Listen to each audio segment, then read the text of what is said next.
welcome in, welcome back to the channel, guys. Y'all see this?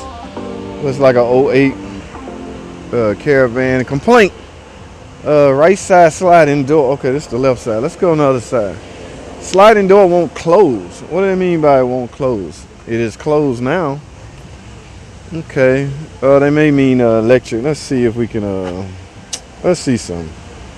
No, I think that's the left side. Yeah, the left side is opening. Let's see about the right side. Okay, it opens. Okay, but the complaint said right side sliding door will not close. All right, let's do close.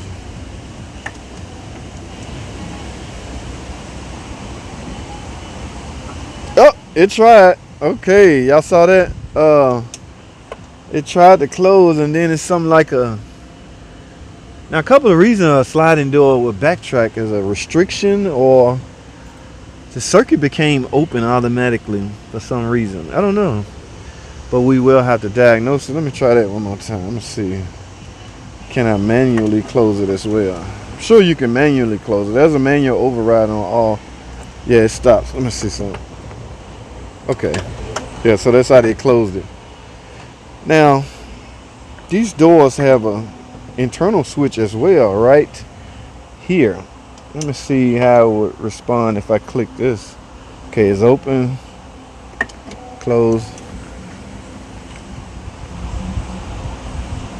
Okay, it still stops. So it's not an input thing. It's not a switch input thing. Now, guys, let me explain something to you, because I know a lot of you guys, this is an '08 model, and I know these year model will end up in aftermarket shop, not necessarily dealerships. You don't have to take your car to a dealership. The advantage you will have, between shops is the dealerships have, I'll go on a limb and say it, dealerships have better scan tools. Okay, yes, they have and guys, scan tool will matter on a complaint like this. Think about it. This sliding door has its own personal module. Okay, there's a module for the right sliding door. There's a module for the left sliding door. There's even a module for the damn lift gate, tailgate. Okay, yes. So if your scan tool can't read those, you can't figure out what's wrong with this. Now, I know a lot of guys have a code reader. A lot of DIY guys still using code readers. That's fine and dandy if all you're doing is like, check engine light emission type P code things. Okay, all you really want to do is find out the code and you'll go from there. But in this case, you'll need a scan tool that could read door modules, right? And that is exactly what I need right now. I need to find out what fault, if any fault code is in this door module. I'm almost certain there is, because these modules good about capturing code. Well, yes, guys, we have problems with this track. This track is in the middle between the module and the rest of the car. Okay, yes, y'all know wiring. It's the form of communication. The signals comes through wiring and it goes through, okay, in this case it goes through the airbag. All right, what I need to do is scan this thing, guys. So what I need is my scan tool. So what I'm gonna do is computer up, pod up, and we're gonna see if we got any fault code in this. I didn't check the right door or the left door. Let me see if that one will close all the way. The complaint said right door. Ooh, that one struggled, but it ended up closing. Okay, so we got a problem with the right sliding door. Guys, tell y'all what, stay tuned. Let's go to a computer. Don't go anywhere. I will be right back. All right, guys, welcome back. I am back.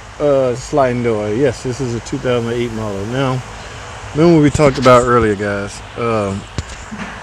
These doors pretty much have a module on each one of them. Okay. Now I have the topology put up. As you can see, there's a lot of yellow, guys.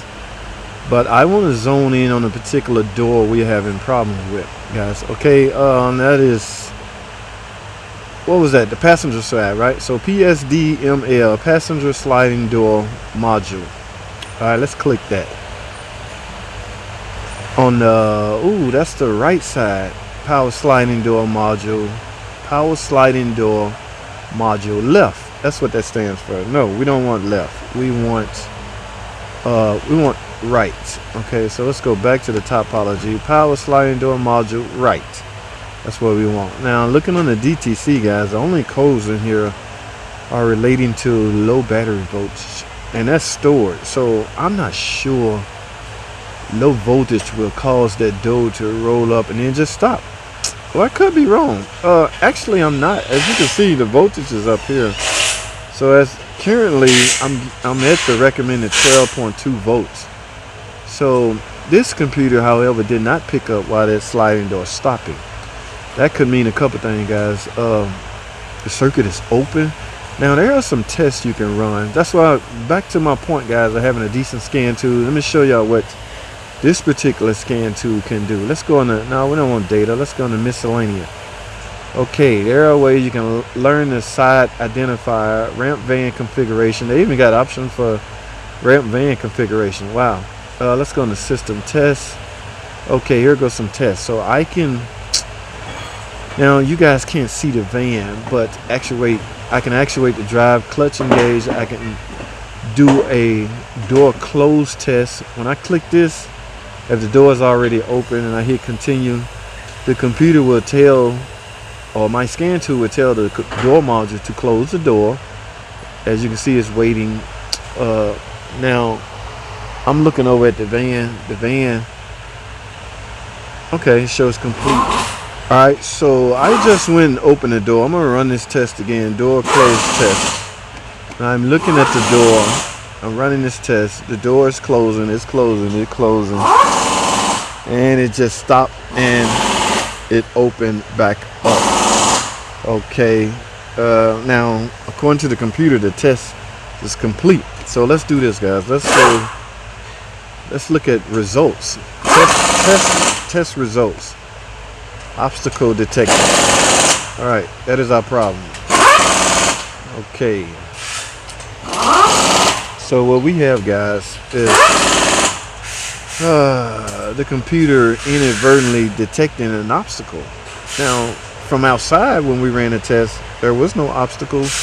There wasn't anything, so I'm not sure why the computer detecting an obstacle. This is what we got to find out. This is why the test failed, or the door is not closing. Obstacle detected. So this is our job. Now, it didn't pick up a code, but it did. It's telling you why the door not closing. Obstacle detected. All right, guys, here's what we're gonna do, because I'm gonna wrap this up. Now, based on all these codes and based on the mere fact, let's look on the all DTCs. Most of these are low voltage code, but the battery is not low. I'm gonna do what some may call a hard reset. I'm at 11.9 now. That's not extremely low, but I guess this could be enough to cause this.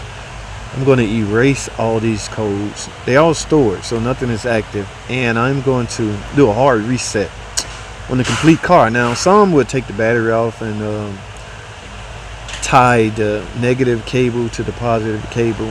What you're doing there, guys, is basically draining the capacitors, okay? Now, on YouTube world, I noticed that is a good title to give your video. It would draw a lot of views.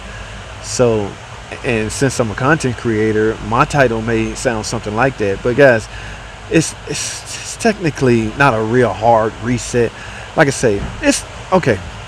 I don't want to be the lone soul to explain this and simplify it more than, or simplify it. Okay, so I won't. This is what I recommend you do. Okay, I'm going to do a hard reset on this. I'm going to erase all these codes. In fact, let's do that now. All DTCs, clear all DTCs. And I'm going to do a hard reset. I'm going to do it two ways. One through my scan tool and one through the battery to drain the capacitors.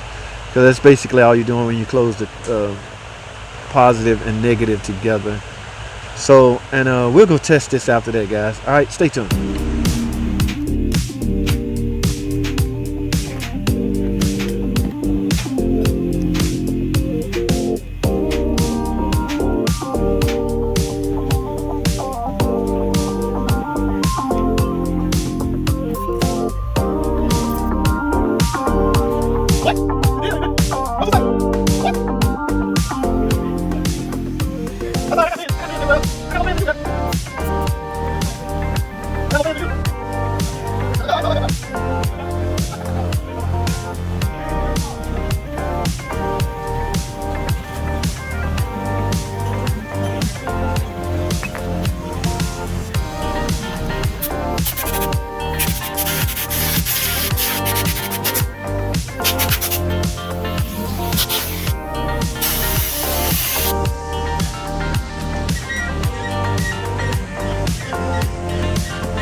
Alright guys, so I have the battery on, I have the connection tight, and I have my tracks lubricated. Now let's go and see if it works.